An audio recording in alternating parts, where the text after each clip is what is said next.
We're talking about fighting corruption through effective and efficient judicial systems. And joining us on the in the studio in the hot seat is Paul Ndemo. He's the Deputy Chief Registrar of the Judiciary.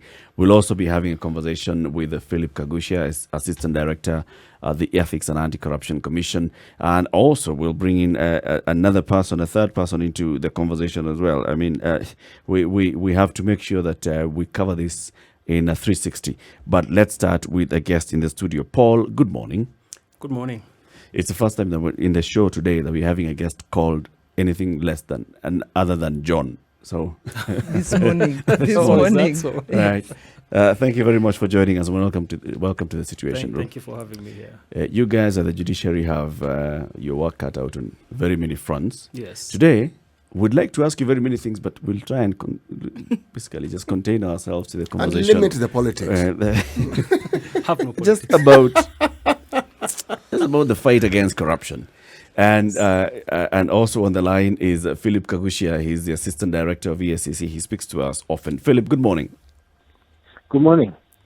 Welcome to the Situation Room as well. Thank you for having me back.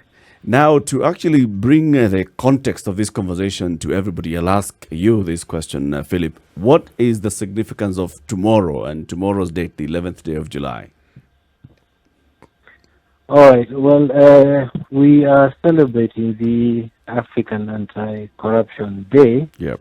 And for those who are not aware, is that this is under the auspices of the African Union. Mm-hmm. As you may be aware, the African Union has its own regional treaty, the African Union Convention on Preventing and Combating Corruption. And one of the main focuses is the Africa that we want. You know, this is the kind of environment we want to live in. Mm. And what we do on the Anti-Corruption Day is we take stock of what we have managed to do in the intervening period. So just to reiterate, this is the fourth installment. This is the fourth edition of the African Anti-Corruption Day, and today we'll be taking stock of what we've done, and the focus is fighting corruption through efficient and effective judicial systems, and that is why we have my good friend Paul Ndemo there. Indeed, that's why we have him here, so that he can take the punches direct, even on your behalf. Even on your behalf. Paul and Philip, we've seen the journey towards fighting corruption and the kind of wins that the war against corruption has had in the last couple of, months. This year specifically, we've seen just, good news coming out of the judiciary. But the conversation has always been, when the cases for corruption are taken to court, it takes forever. The court is a bottleneck. The court is the bottleneck, is the one that is a hindrance to this fight against corruption. What do you have to say about that? Okay, thank you. That's a very good question. I think first we need to appreciate the context of corruption cases. A corruption case is not your typical type of case. It is not. Typically, you would have a case that has got a lot of documentation. You have got several, if not many, people who are involved in the charges. You've got a good number of lawyers representing persons charged with criminal cases, specifically the corruption cases, and so that has to be factored in when you are looking at the overall picture of access to justice and the rights of an accused person. So when you would expect where you have cases with multiple number of lawyers, it would not take the same amount of time, and with the complexity I've talked about in terms of documentation, process, it is not the same like an ordinary case. If you're to have an ordinary case where you have to prove something simple, like, just simple theft, a breaking into a house, for example, you probably just need two witnesses to come to court, the complainant and maybe the police officer and one other person, just to show that this happened. But if it is an economic crime, you have to have the whole transaction, so you have to look at when did this begin, who signed off these papers, who benefited from these amounts of money, bring in the experts to show, maybe handwriting experts. So by the time you have a case like that, you're talking, at a minimum, maybe 9, 10 witnesses, and this can go up to even 100. We have some cases right now with over 100 witnesses. So you can imagine the length of time, the complexity. You have got 10, 20 advocates. Each of them is representing these people. You will not take the same time, honestly, with an ordinary type of case. Actually, remember the Chief Justice at one point raising this issue and saying, so you're bringing cases to court. You have one case, you're charging 5 people. Each of those 5 people brings in 2 lawyers.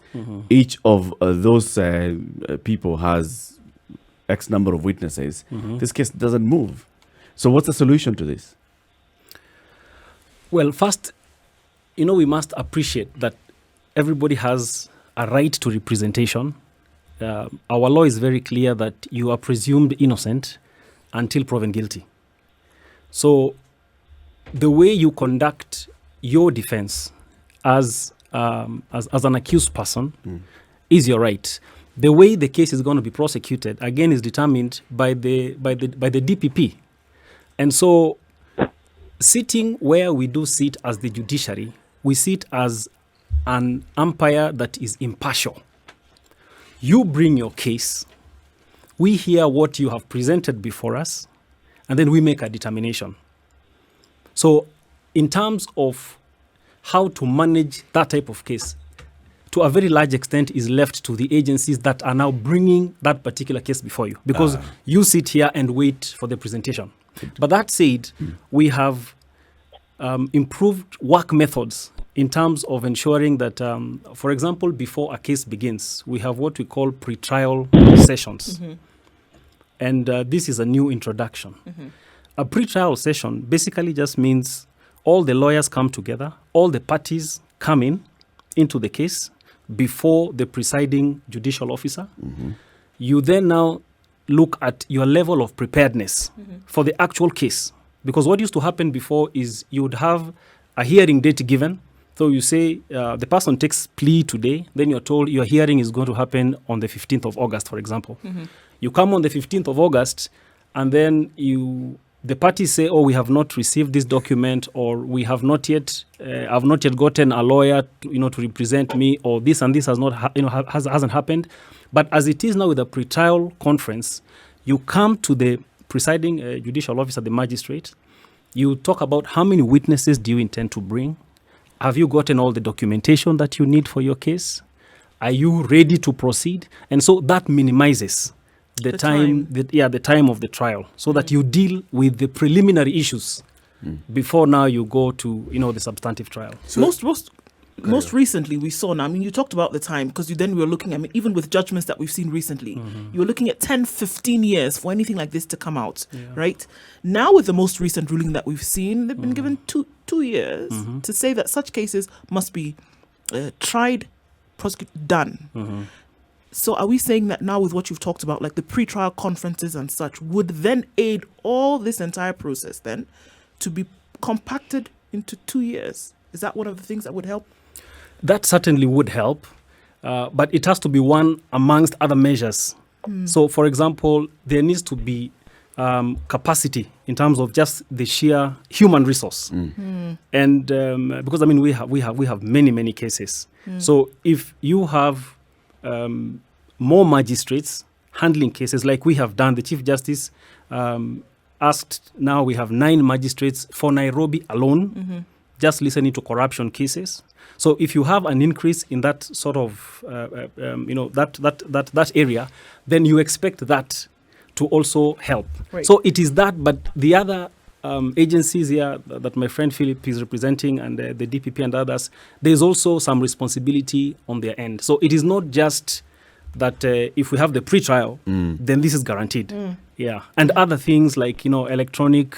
Moving into electronic sort of hearings and just processes, which we are doing right now as the judiciary. So those concerted efforts will help to ensure that these cases come down. So we have heard what the judiciary is doing. Now we'd like to hear what these other agencies are doing. Yeah. And Philip Kagushi, Assistant Director of Ethics and Anti-Corruption Commission, as well as Alexander Muteti, who's an Assistant Director in the Office of the Director of Public Prosecutions. Alexander, good morning. Morning. Welcome to the Situation Room. We've heard what Paul was saying in terms of what the judiciary has done to try and address the issue of the backlogs and the time it takes to address cases that are taken before them. And the people who take the cases before them are you, Alex. Yes, please. So what are you doing also now to help speed up these cases? Let me share this. The DPP has created an economic crimes department, which is a fully dedicated team of not less than 20 prosecutors who are tasked with dealing with issues of economic crimes and anti-corruption matters. So we have a standby team in Nairobi alone that can be able to handle these cases whenever they come from. Now, one important thing about creating the teams is to ensure that we do situations where a case has got to be adjourned because the prosecutor handling the matter is not available. So that way, we are also going to be able to ensure that adjournments are not actually brought about by our own non-appearance in court. So that's a major step to ensure that cases do not collapse whenever they are set down for hearing. Now, to fast-track the cases, the DPP is very firm and he has given strict instructions. When we take dates, we make sure we do this back-to-back so that you have a matter running. If it's, say, this week, you can fix it for the entire week and make sure that you line up your witnesses. Now, we have created synergies between ourselves and the EACC, and my lion friend who confirmed, Mr. Kabusha. We are working together very closely to ensure that if it's a preparation of witnesses, that is done in good time. Service of documents is done in good time, so that we don't again have to adjourn a case because witnesses are not available or certain documents have not been served. Now, you did also ask about the numbers that we are presenting in court. To ensure also these cases do not take too long, we have embarked on a continuous review of all the cases that we have so that we ensure in situations where you can minimize on the number of witnesses that you have to call but still prove your case, then that is done. So that is yet another step that we are taking, and it is helping because the moment you determine your key witnesses and you reduce the numbers, then it will definitely mean that you take a shorter period of time. Further, Mr. Muteti, yes. Sorry to cut in. Yes. 1 hour is a short time. We have many burning questions. Yes. There is a concern that the war on corruption matters. We are seeing some very good progress and we're happy about that. There is a concern that it's being weaponized for political gains in terms of targeting certain people who are not within the right political alignment. Like Moi used to say, siasa mbaya, maisha mbaya. What would you say to that? How do you select the cases that you pick? Because we know we are losing about 800 B in terms of corruption. The Auditor General, or rather we are not able to account for about 800 B of the budget by Auditor General reports, which means we have a lot of corruption. How are you selecting cases to ensure you then don't delegitimize your work by appearing to be pursuing a political agenda? Thank you for that question. I want to assure Kenyans and every listener today that in making our prosecutorial decision, we are guided by two major things. The first one is the evidence that is available, and that is the key consideration before you look at anything else. Then the second consideration is the public interest in prosecuting that case. Now, I really wonder when I hear the story about weaponization and targeting certain people. For instance, if you look at the cases that we have presented, and this DPP has said enough times, we do not choose who is to be investigated. That is the job of the investigator. We do not choose the persons to prosecute. That comes out of the evidence that we have. So that in situations where we will get, say, for example, one corporation, and you find so many people coming from the same ethnic group, if by sheer accident they are all implicated, it is not our business to start saying, okay, we are going to leave this one so that we don't look like we are targeting a particular group. The fact is, when you look at economic crimes, the nature of economic crimes is such that it is so complex and involves so many players. You may end up picking an entire, say, department or section in a corporation. And that cannot be then said to be weaponizing it or targeting a particular group of people. If the investigators present as evidence, we just work with that. Okay.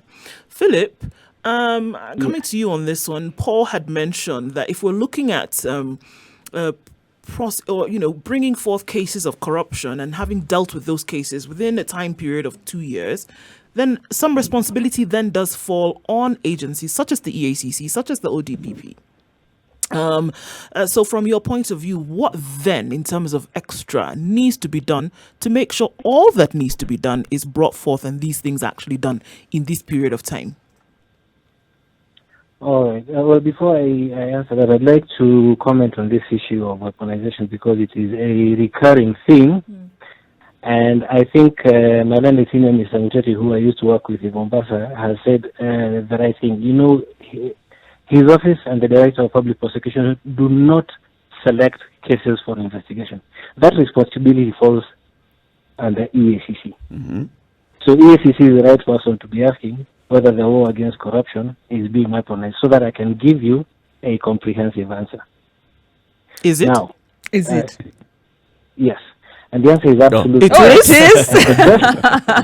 And the best, no, it's not. And the best example I can give you is please look at the, say, high-profile people who have been charged.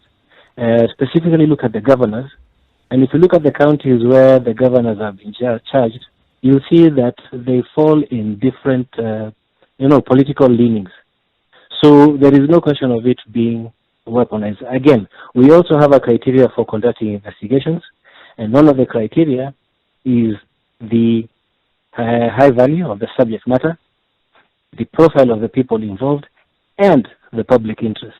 So when those things are put together, it does not matter whether the person who is involved comes from one political dispensation or another. So that's that about weaponization, and I hope that the listeners have understood.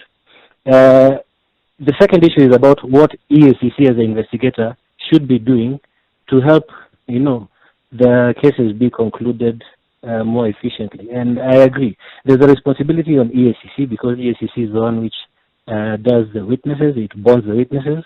So Mr. Muteti is right, it is our responsibility, and we have endeavored to do that. The other one is bringing the evidence to court because we are the custodians of the documents until you hand them over to the prosecutor.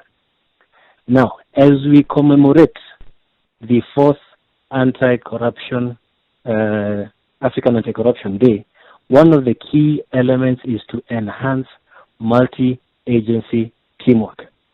That is why I am here today with my friend Muteti. And one of the things we have done is we have onboarded the officers from the Office of the Director of Prosecution a bit early so that they can guide us before we finish preparing the report. We don't want a back and forth between our office and their office. And what you will realize is that our concurrence rate about which cases to prosecute is over 90%. That is why you're seeing a surge in high-profile prosecutions, high-profile convictions, and high-value recoveries. So then coming back to you on this, just what Philip has said, Paul, if there's concurrence between the two agencies, right, and if we go back to what would have been the initial sentiment that the judiciary is the bottleneck, has that element then been removed? The fact that we are actually on this show together is testament to the truth that we are part of one team. We actually are in a team called the Kenya Leadership Integrity Forum. That Kenya Leadership Integrity Forum works together, bringing together the different players in the fight against corruption. So you have the investigator, you have the prosecutor, judiciary, we have county governments, media, education, the whole spectrum of those people. And so the issue about whether or not judiciary is the bottleneck therefore cannot arise, because this is a team effort. We are on one team fighting corruption. Every agency has got its own part of the responsibility. So you do your part, you move it to the next agency, you move from that agency, take it to the next. But forums such as this now, and where we meet as that integrity forum, is just to discuss how do we move this war together. So we respect each other's mandates, and so everybody is just doing their bit. But it's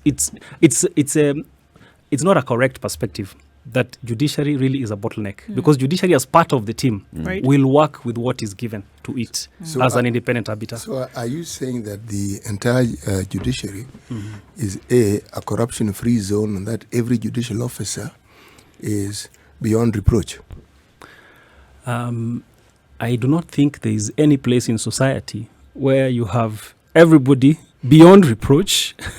And I don't think so. I mean, by and large, we have got very many dedicated officers in the judiciary. We have got, the vast majority of officers are dedicated, staff are given to that. But obviously, just like in any other sector or place, you have one or two rotten apples. But there is high commitment. We have got internal mechanisms for ensuring that there is a measure of accountability, from the officers and staff. And so, I cannot purport to sit here and say that we are 100% perfect. That's not true. So I'll start with you, Philip Kagushi at the EACC, and then Alexander Muteti, and then coming to Paul.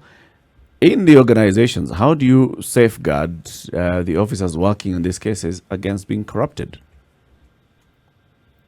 That's a very good observation. And ideally, every institution which is dealing with this kind of cases should on internal affairs.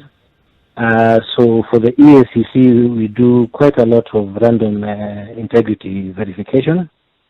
And as Paul Ndemo said, you see, corruption affects us as a Kenyan society. So there will always be some element of that corruption creeping into any institution. That is because we are Kenyans and we draw staff from all parts of Kenya, which means we draw staff from all kinds of people. So the integrity testing, the integrity verification is one of the measures we have been taking. And I think if you talk to Mr. Muteti and Mr. Ndemo, they probably have their own internal mechanisms. And this is what at least prevents the rotten apple, because there's a concept about a rotten apple transforming into a rotten barrel of apples.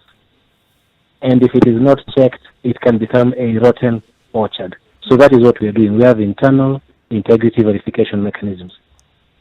Right. Thank you so much. This issue of rotten apples, before I get to my question, Chris Rock has a very interesting anecdote concerning bad apples, where he asks... Who is Chris Rock?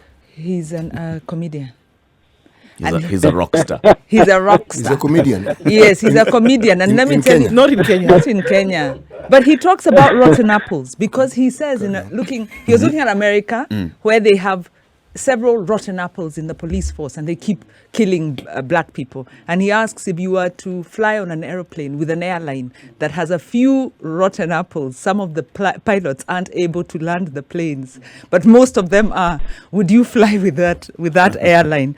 So this issue of rotten apples really is scapegoatism. That's what he was saying. Anyway, to my point, and I'll take maybe a wider view in terms of what, as the public, we expect to see. And I'll direct this, I think, across the board, but maybe mainly to the EACC, to the DPP. We were talking to John Githongo, who said the prosecution is the blunt side of the war against corruption. Ethics really is one of the key things. He also mentioned the issue of state capture. And we saw in South Africa when the president and this Gupta family were cited in a issue of state capture. I actually did some checking. The investigations were launched in 2016. By 2018, the president had to step down. Of course, we know they have a different political system, but the issue of state capture was taken very, very seriously, and it's even used in the press. Now, in Kenya, we actually have a report that has cited state capture. I know David D has also put forward some issues. There have been some investigative pieces talking about state capture, conflict of interest, where the first family has been cited as using their position to get favor in some cases. There was some tax write-offs in the dairy industry. There was some, Has he taken this matter to court? in the dairy industry, there were some regulations that they were defeated because of a public outcry. There are issues around, several aspects that are alluding to a high level of state capture. So what are we talking about when we have, for instance, EACC not really picking up the issue of state capture? And are there laws that deal with conflict of interest? And what can we expect to come out? Because unless we are saying that, the president did he take this matter to court? Unless we are saying the president is above the law or the family's president, shouldn't there be investigation when issues are brought up, ethical issues? Okay, let's actually start that question from the investigator. Yeah. Yes. How would you commence such an investigation? Do you require, for example, someone like Devin D, who's making these public allegations, to come to you and report so that you can have something with which to start an investigation? All right, thank you. Now, the source of information for investigation for EACC comes from various points. As you said, majority is reports. Some of them actually come from you, our partners in the media, but there are also cases where we can investigate of our own motion, and that is within the Constitution. And Article 252 says can commence investigation of its own motion. So it is not necessary that somebody like D would have to prepare a report that we'd look at and then commence the investigation. So we can do that on our own. That is what we probably call intelligence-led investigations. The issue of, was it taxes? I'm sure you're all aware that if there's a tax issue, one of our multi-agency task force partners, the KRA, is the responsible body for that issue. And it's only when there is evidence that there is either tax evasion or any other offense related to taxes that it comes to EACC as an economic crime. And that is why you saw 1 week ago, we had a KRA officer taken to court because of failing to pay taxes, about 34 million. And also, we sued him for unexplained assets, about 590 million. So I think in terms of where we commence our investigations, we have numerous ways, and it's not limited to reports. Right, Philip. So just my question on conflict of interest. Yes. Because conflict of interest can be proffered through tax exemptions. So is the ACC, under our laws, is conflict of interest in the purview of, the EACC? Absolutely. That is within the Act, that's the Anti-Corruption and Economic Crimes Act. There is a specific offense for conflict of interest where you confer a benefit to yourself or to another person. So it is in our purview, but what we are doing, which is going a step further, is we are working on a conflict of interest bill. And this is one of the reasons why, as we commemorate this Anti-Corruption Day, and we have an aspect of it of enjoining the public, we are asking the public, when you're selecting those MPs who go and become legislators, elect people of integrity, so that when we come up with a bill like that, let it be passed in Parliament, so that we're given the tools to deal with those issues. So it's about the tools. Philip, please don't throw it back to the citizens, because there are these clearance certificates that were given by your institution, I think the DPP, I don't know, I can't remember how many, that As a missed requirement it. to run for public office. That missed it. And actually, you'd have done us a great service if that process was robust. So And I'd like to answer that. I'd like to answer that right away. That issue of the clearance certificates. Are you aware that there was a matter that went to court about whether people for elective office should be barred? Yep. Yeah, there was a decision. And that's a decision from an independent arm of the government of this country. So, in as much as EACC can make recommendations and put a list of, say, 100 people and say, we have issues with these people, there is a court decision which has not been overturned, which talks about whether or not those people should be allowed to run. And it still boils down. And let me finish. I am not sure I'm happy with the suggestion that we are throwing it back to the citizens. We are all citizens, you included. Yes, Okay? I am. And so, my next question is on the same issue, under the Integrity Alliance, is there scope for stronger cooperation between the EACC and non-state stakeholders to give force to those vetting mechanisms? Because if somebody can't be barred in court, then presumably those certificates can be used sold to the public, and the public can then bar somebody. Do you see what I'm saying? How do we deal with the culture? The citizen has a clear role here, I think, even before they answer. Look, it doesn't matter who has cleared whom. Who is going to the ballot to elect this person? And I agree with when Philip is saying, if the citizen is okay with a certain leader, it doesn't matter how many kind of knees you have put in them. Yeah, the point I was making. Even if you've missed all these steps, even if they pass through the sieve, the final sieve is the voter. Agreed, but the point I was making is in 2017, they were cleared at that level. So they got the certificates and they were able to get the nomination. Yep. And the question I'm not sure that is factual. That is not factual. He's contesting that. Why do you contest that, Philip? I am not sure that is factual. One, let us understand each other. We do clearance for all sorts of people who are seeking public office. But what it is this. You do a self-declaration, okay? And inside the self-declaration, there's even a portion which says, have you ever been charged? Have you ever been prosecuted? And so on and so forth. Now, within our system, if we have an integrity issue against a specific candidate, we'll make that known to the people who will be officiating the elections and so on and so forth. But we do not issue a certificate, because think about it this way. Supposing Latif wants to become the MD KPA, because I think there's a vacancy right now, and I give him a clearance certificate. What happens when he starts stealing tomorrow? You understand? Mm-hmm. So the point of this self-declaration is simply so that when he applies for a job at KPA can call us and ask us, do you have an issue with Eric Latif? And you're like, either yes or no. And that is how he will proceed to the next stage.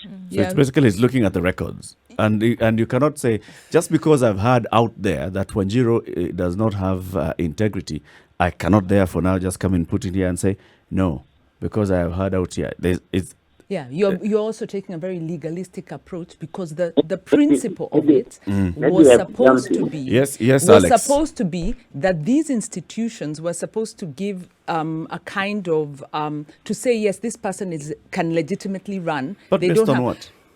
No, they were based on criteria. By the way, initially there were criteria put. So what I'd expect to come from Philip is to say, this is legally problematic. We still have a problem with this accountability, and this is what we are doing. Because maybe it's something that needs to be dealt with from a point of view of culture, and that the law, properly speaking, can help us. Alex wants to... Exactly. I would like to address that before I allow Mr. Muteti to come on. Mm-hmm. The act that deals with that, if you look at the Constitution, Article 79 establishes EACC, and Article 80 says Parliament shall enact a legislation for the administration of this chapter, that is Chapter 6 on leadership and integrity. And that act is called the Leadership and Integrity Act.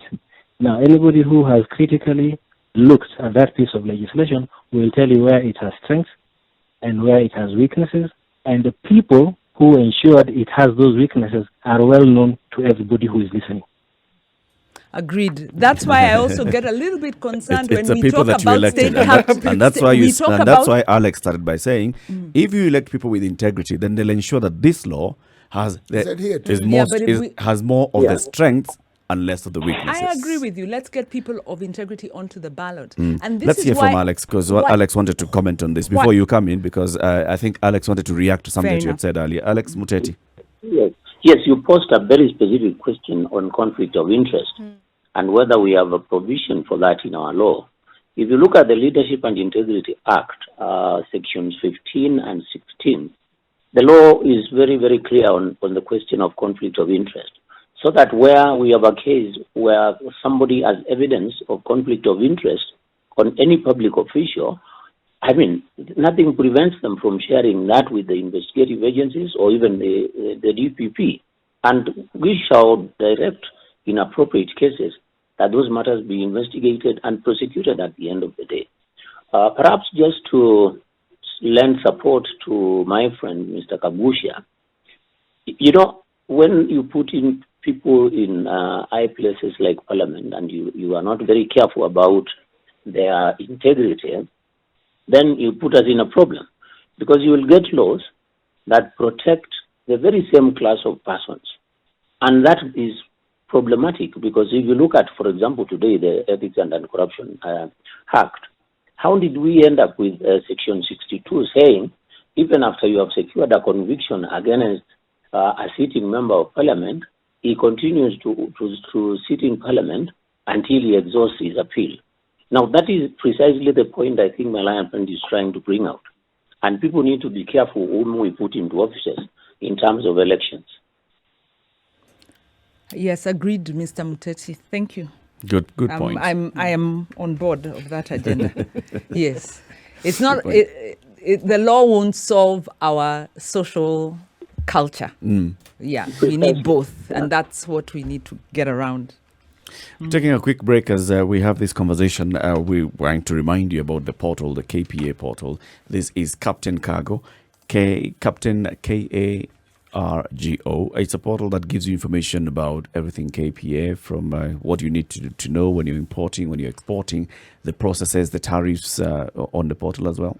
Well, there you go. I mean, so then even in terms of information whereby you'd have to wait many days previously to get things done, spreading the information that, takes as little as 30 minutes upon admission, or rather upon submission of orders or pre-advices, and then always available for correspondence between from email to phone, and letting you know that is available now. I mean, this is a great way to let people know that, this is what is happening now, and they're always ready to answer questions or queries that might come up. This is a Situation Room. The conversation continues. In the room, we have Paul Ndemo, Deputy Chief Registrar of the Judiciary. And just coming straight into you, Paul, you talked about what the judiciary is doing to ensure that, we speed up the cases against corruption. There's a proposal in Parliament, the Miscellaneous Amendment Bill, that's talking about amending the law to have a clause that says corruption cases shall be dispensed with within. Welcome to Spice FM, the best exclusive radio station, bringing you the best mix of the best music ever.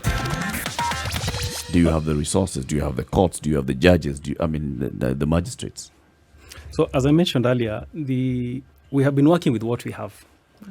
Currently in Nairobi alone, we've got 9 officers who are dedicated full-time to make sure that corruption cases are dealt with, continuously. So we do not have breaks. You take a few dates here and then in the next 3 months, they are continuous. So that is one strategy that we have adopted.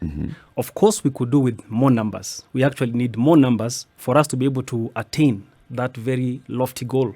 And that, of course, comes now with issues about resourcing.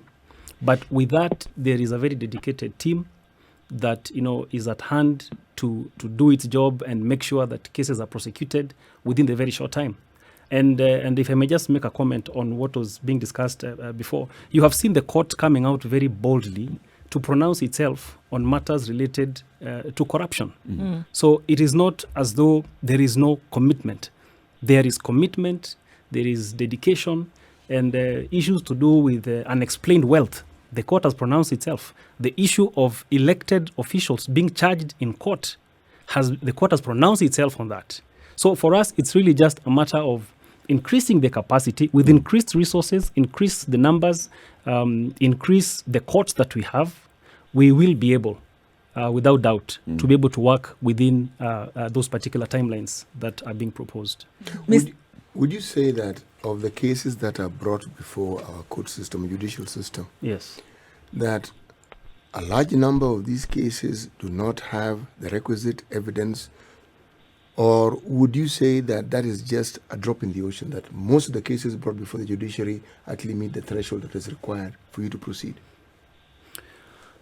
I think if you look at statistics don't lie. So I think data probably would speak to this. If you look at the last 2 years, the cases that have come to court, and maybe Mr. Muteti and Kagusha can confirm this, there have actually been more convictions than acquittals. So in fact, it should be maybe 60% convictions versus 40% or thereabout acquittals.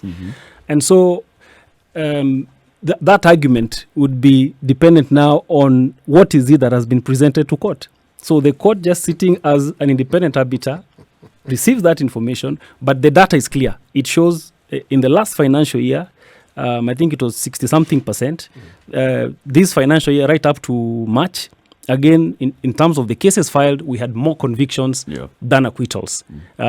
Because as a judiciary, we look both sides. Justice looks both sides, on the accused person and on the prosecutor. And we have to make a decision now based on the evidence and the law that is there. Mr. Muteti, I want to come to you, and because there's something that you've alluded to, and we know, of course, with recent happenings. So looking at the law as it is, and then looking at the spirit and letter of the Constitution, what would you say about this clause that says that a leader, even when somebody is found guilty by a lower court, they have to stay in office until they exhaust all avenues of appeal? Our position as an office is this, that once you are charged, and take very simple example, every public official, say a clerk who steals a pen in the office, immediately they are asked to step aside. So we agree with the position that the courts have taken in some of these matters. That should be the proper position. Now, regarding people remaining in office as they exhaust their right of appeal, that is ridiculous, and we must have a change of this law. Why? Because if you let them sit in those offices, they still continue earning from public coffers, the very same public that they are accused of having swindled or having committed economic crimes against. So we must wake up to the realization that Chapter 6 cannot be given effect without the necessary legislative amendments in all other laws. Because the Constitution prescribes what are the values. But then it is the legislation that we have that should reflect exactly what should happen when these people are charged. And our position is they must vacate office. All right, thank you very much. We're coming to the end of the show, and as we prepare to commemorate tomorrow's Africa Day of Anti-corruption. The Africa Day of Anti-Corruption, right? We'd like to give an opportunity to each one of you to just give us your reflections and your closing remarks. I'll start with you, Philip Kagusha, as Assistant Director of EACC. Yes, as I mentioned earlier, this is an opportunity for us to take stock of what has been achieved in the recent past. And it is evident that we have made huge strides, and that is why we keep mentioning the high-profile prosecutions and convictions, and that is a good thing. The other issue is to enhance our multi-agency task force approach. We are trying to streamline our processes so that our turnaround time is quicker, and that way we will probably see cases being resolved much faster. The final thing I'd like to say is that there is an objective here to talk to the public and the listeners and the people who are listening and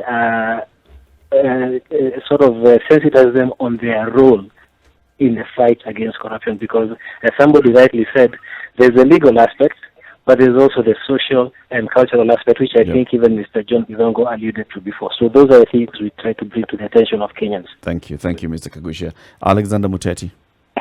Yes, for my part, I would say this. I think this is the right time when Kenyans now stood firm, supported the institutions that are engaged in the fight against corruption.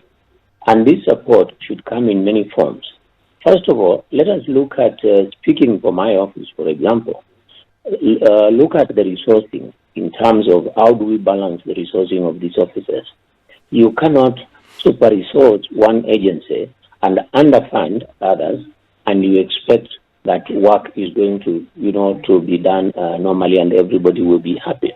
So we need to address all the capacity constraints in all the agencies. If it is in terms of infrastructure, let us give them sufficient support so that at the end of the day, there will be no excuses. No one will be able to say, I was late for court because it was raining and I did not have a car to take me to court. I mean, that is what Kenyans must reflect on. Thank you. And Paul?